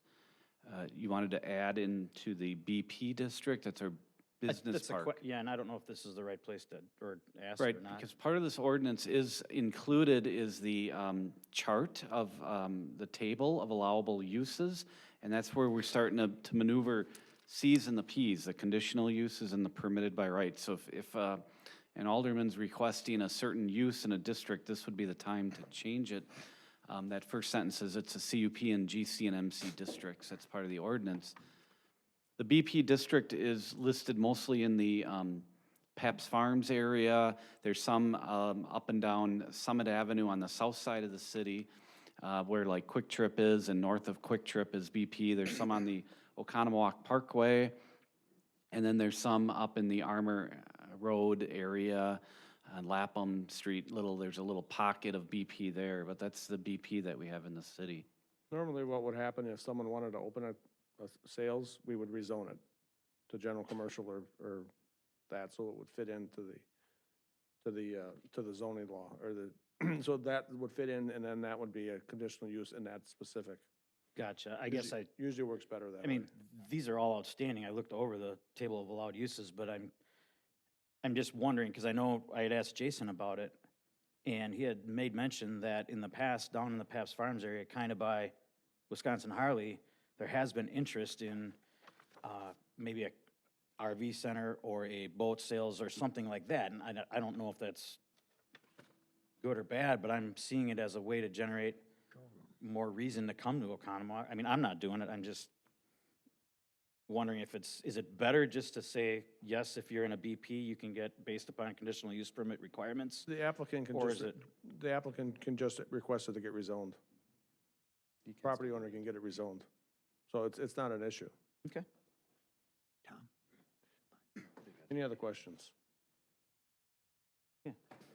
We have a amended ordinance. Please call the roll. Alderman Shaw. Aye. Alderman Ellis. Aye. Alderman Spiegelberg. Aye. Alderman Zwart. Aye. Alderman Stray. Aye. Alderman Kavieski. Aye. Alderman Rogers. Aye. Alderman Rozak. Aye. Motion's carried. Without objection, we will waive the rules for the second reading. No objections? No objection. Okay. Objections. That's all I'm going to do on that, right? Fine. Fine, okay. Moving on, item D, consider act on extraterritorial certified survey map combining two lots into one at West 371 North 5402 Marquette Street, the town of Oconomowoc. We need a motion to approve the extraterritorial certified survey map. So moved. Second. Jason? Plan Commission did review this. They recommended approval. It's an extraterritorial map. It's about 500 feet from the closest city boundaries. They're asked to, they're trying to pull a building permit. They notice there's actually two lots, and the county's making them to combine these into one. It's a pretty minor item, a housekeeping item. Any questions? Seeing none, have a motion and a second, call the roll. Alderman Shaw. Aye. Alderman Ellis. Aye. Alderman Spiegelberg. Aye. Alderman Zwart. Aye. Alderman Stray. Aye. Alderman Kavieski. Aye. Alderman Rogers. Aye. Alderman Rozak. Aye. Now, these you want, how do you want to handle these two? I can give a report on the next two items. Give the report first, and then we will go through the process. Sure. The next one is for an extraterritorial certified survey map in the town of Oconomowoc on Town Line Road. The applicant is David Robinson. He's here with us this evening. He approached the city and said he wants to divide his land. His land is quite a distance from the closest city boundaries. It's 1.75 miles away. He's been working with the county and the town for a year and a half on these two maps. These maps before you are the result of these many discussions and site visits by outside agencies coming to his property. He owns a lot of land, 140, 150 acres or more than 150 acres. He's allowed up to 4 dwelling units. So he's carving off, there's 2 existing homes and 2 new vacant lots that would be created. The rest of it would be put in outlots, but due to the number of outlots and lots, he needed 2 separate documents. This is very unorthodox, uncharacteristic of typical planning. The reason for that, I've talked to both the county and the town representatives, is they're in a farmland preservation area and they're trying to save the good soil. So they're creating the land for the residential homes in the most least desirable soil conditions and preserving the farmland. This is way up on the north side of the town. They feel that it's going to be preserved as farmland in perpetuity, and but yet the owner has some rights to sell off some buildable sites. I'm not very much in favor of this at all. I know that's a farmland preservation thing happening, but these lots are being created without any road frontage. They're in excess of well over 1,000 feet from the public road. They're not square in nature. It's just very unorthodox. And the planners from the town and the county, they admitted it is not typical, and they said in my shoes I would be questioning the same thing, but I took upon myself to draw the lots that are being created. And my recommendation is that the council take no action on this. And what that does is it does eventually get this document approved, but you're not on record saying that you support it. By state statute, if we do not act on it as a city within 90 days, it's deemed approved without you taking any action. Mr. Robinson's aware of that. He would have to wait until August 9th. He says he's comfortable with that. He told the Plan Commission that. But I feel that, we just don't want to put our signature and stamp of approval on this type of land division. I'd be happy to answer any questions. Thank you, Jason. So is everybody in favor of doing nothing? Yeah. Okay, I We mean, he vote doesn't on want doing to. nothing? I make- Nothing all my life. No motion. No? You don't have to make a motion. I vote to do nothing. Okay, we'll do nothing on that one, and the same thing with the second one. Everybody agrees that we just let it go till, let the town and the county handle what they need to handle? Okay. Perfect. So we'll move on, we'll just basically take the 2 of them that way. Going on to new business, consider act on developers agreement for Lake Country Village Edition 3, that's the Village of Summit. We need a motion to approve the developers agreement. So moved. Second. Who's going to speak to this? I can speak to it, and if you have any further questions, Mark can come up. But this is our standard developers agreement because this is Lake Country Village Edition number 3 in the Village of Summit. There is city infrastructure going in for sewer and water. That's why we have a developers agreement. It's standard language pared down to just that, those sewer and water infrastructure matters. Okay. This is my standard form developers agreement. Okay, this is something we've done before, this is just for this development. We did edition 1, or we did 1 and 2. Now we're at 3. Now we're at 3. Any questions? We need do we have a motion? Yes, we do. Okay. We have a motion, call the roll, please. Alderman Shaw. Aye. Alderman Ellis. Aye. Alderman Spiegelberg. Aye. Alderman Zwart. Aye. Alderman Stray. Aye. Alderman Kavieski. Aye. Alderman Rogers. Aye. Alderman Rozak. Aye.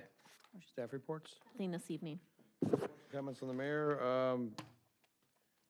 Just to make sure everybody remembers that the annual 4th of July parade, which is on June 29th, but it's the Saturday before the 4th, is coming up, and there's fireworks afterwards, so I hope everybody gets a chance to attend.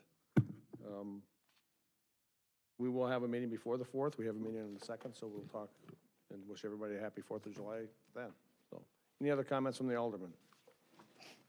Question for you.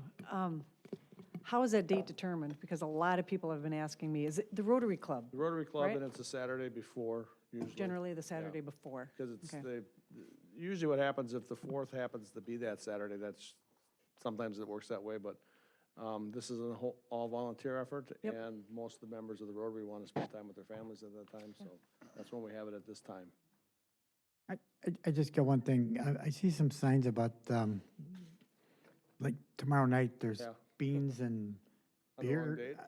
Huh? On the wrong date? Beer and beans? Yeah. We never approved the license. Who's doing this thing? Some professional, what'd you Yeah, say it was? the Chamber of Young Young Professional. Chamber?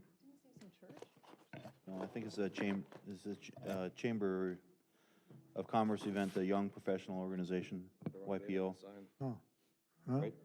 Yeah, And it's not tomorrow night, but it says the 20th, so Right. we got the It's- wrong date. it's the YPO, so the question is, do they have a permit for? Yes, they do.